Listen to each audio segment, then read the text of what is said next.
ETF index mutual funds నేర్చుకుని stock మార్కెట్లో రాణించాలనుకుంటున్నారా? వెంటనే ఈ నెంబర్కి కాల్ చేయండి.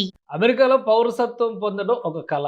ఇప్పుడు గ్రీన్ కార్డుకి సంబంధించి కొత్త నిబంధనలు వస్తాయనే ప్రచారం, అలానే అన్ని సక్రమంగా జరిగితే జన్మతః వచ్చేటువంటి పౌరసత్వానికి సంబంధించిన కొత్త కండిషన్స్ని డొనాల్డ్ ట్రంప్ ప్రభుత్వం ఈ రోజు నుంచి అమలు చేయాల్సింది. కానీ అనివార్య కారణాలు, రకరకాల పరిస్థితుల నేపథ్యంలో ఇవన్నీ కూడా వాయిదా పడుతుంది. తాజాగా పౌరసత్వం విషయంలో వస్తున్నటువంటి కొత్త చర్చలు, నిబంధనలు ఏంటి, అమెరికాలో ఉండాలనేటువంటి కళ ఇంకా ఉందా, ఆవిరైపోయిందా? ఈ అంశాన్ని విశ్లేషించే ప్రయత్నం చేద్దాం. మనతో పాటు అమెరికన్ లా రీసెర్చర్ సాయి శ్రీనివాస్ గారు ఉన్నారు.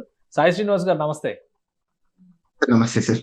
సాయి శ్రీనివాస్ గారు, ఏంటి ఈ రోజు నుంచి యాక్చువల్గా అయితే ఈ జన్మతః వచ్చేటువంటి పౌరసత్వం విషయంలో ట్రంప్ ప్రభుత్వం ఆశించిన విధంగా అన్ని నిబంధనలు అమలై ఉండాల్సింది, బట్ ఆ పరిస్థితి లేదు. గ్రీన్ కార్డు గురించి కొత్త చర్చ జరుగుతుంది. ఏంటి తాజా పరిస్థితి? మామూలుగా అయితే సుప్రీంకోర్టు ఇచ్చిన తీర్పు ప్రకారం సో మామూలుగా ఈ రోజు నుండి ఈ బర్త్ రైట్ సిటిజన్షిప్ అనేది ఈ నాన్ ఇమిగ్రెంట్స్ కి ఇంప్లిమెంటేషన్ జరగాలి సార్. కానీ ఎక్కడే గానీ దాని దాఖలాలు ఎక్కడే గానీ లేవు.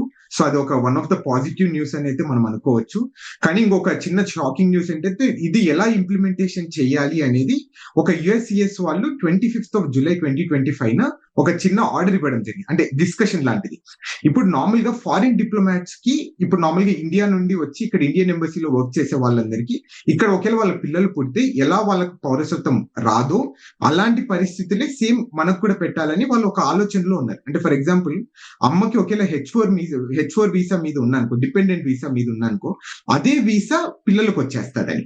సో అలాంటి ఒక చిన్న డిస్కషన్ జరుగుతుంది, బట్ ఎక్కడే కానీ ఇంప్లిమెంటేషన్ జరగడం లేదు. కాబట్టి యాజ్ ఆఫ్ నో మనకు ఒక భారతీయులకు మాత్రం, అంటే ప్రపంచ దేశాలకు మాత్రం ఒక మంచి పాజిటివ్ న్యూస్ సార్. రైట్. దీనికి సంబంధించి ఏంటంటే ఇప్పుడు గ్రీన్ కార్డు కొత్త నిబంధనలు వస్తాయి. గ్రీన్ కార్డు 7 ఏళ్ళు ఉంటే కనుక అమెరికాలో గ్రీన్ కార్డుకి అర్హులు. ఇప్పుడేమో వెయిటింగ్ లిస్ట్ అంటున్నారు. మళ్ళీ కొత్తగా ఇదొక చర్చ నడుస్తుంది. ఒక సెనేటర్ దీన్ని పార్లమెంట్లో ప్రవేశపెట్టారు అనేటువంటి డిస్కషన్ నడుస్తుంది. ఏంటి దీని వెనక ఉన్నటువంటి రీజన్స్?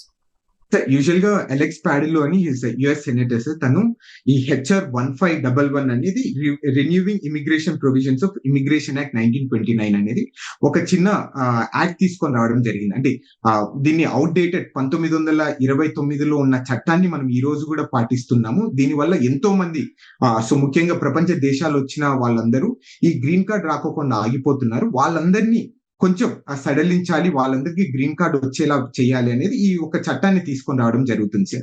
అంటే దీంట్లో ఏం లేదు సార్, ఒక 5-6 కండిషన్స్ పెట్టడం జరిగింది. దాంట్లో మెయిన్ కండిషన్ ఏంటంటే ఇక్కడ లీగల్ గా వచ్చేసి 7 సంవత్సరాలు మీరు ఇక్కడ లీగల్ గా ఉండి ఏ క్రిమినల్ యాక్టివిటీ లేకపోయినా ఈ మంచి గుడ్ మోరల్ కండక్ట్ ఉంటే ఇవన్నీ జరిగితే మీకు తప్పకుండా 7 ఏళ్ల లోపు గ్రీన్ కార్డ్ తీసుకొని రావాలి. ఎందుకంటే మీరు ఇక్కడ కర్మభూమిగా అనుకుంటున్నారు కాబట్టి, ఇక్కడే ట్యాక్స్ పే చేస్తున్నారు, ఇక్కడ ఒక సెకండ్ హౌస్ అనుకుంటున్నారు కాబట్టి మీకు తప్పకుండా గ్రీన్ కార్డ్ అనేది ఇచ్చి మీకు స్వేచ్ఛగా తిరిగేలా చేయాలి అనేది అతని ఇంటెన్షన్ సార్. కానీ ఇది పాస్ అవుతుందా లేదా అనేది సెకండ్, అట్లీస్ట్ ఒక మంచి పాజిటివ్ డిస్కషన్ అయితే నడుస్తుందని మనం అయితే హ్యాపీగా ఫీల్ కావాలి సార్. కానీ అంటే ఇది ట్రంప్ ప్రభుత్వం ఇప్పటివరకు అనుసరిస్తున్న పాలసీలకు భిన్నంగా ఉంది ఈ వాదన. ఎలా అసలు పార్లమెంట్లో, సెనేట్లో ఆ బలాలు ఎలా ఉండొచ్చు? ఆయన పెట్టినటువంటి బిల్లుని సీరియస్ గా తీసుకునే అవకాశం ఉందా లేదా? అంటే so let me tell you ఇంకొక సీక్రెట్ విషయం ఏంటంటే సార్, ఇది ఆల్రెడీ September 2022 ఆల్రెడీ ఈ బిల్ అనేది ఇంట్రడ్యూస్ చేయడం జరిగింది. సో ఆ రోజు పాస్ అయిందో లేదో కానీ మళ్ళా సో ఈ రోజు ఒక చిన్న ఆర్గ్యుమెంట్ తీసుకొని రావడం జరుగుతుంది.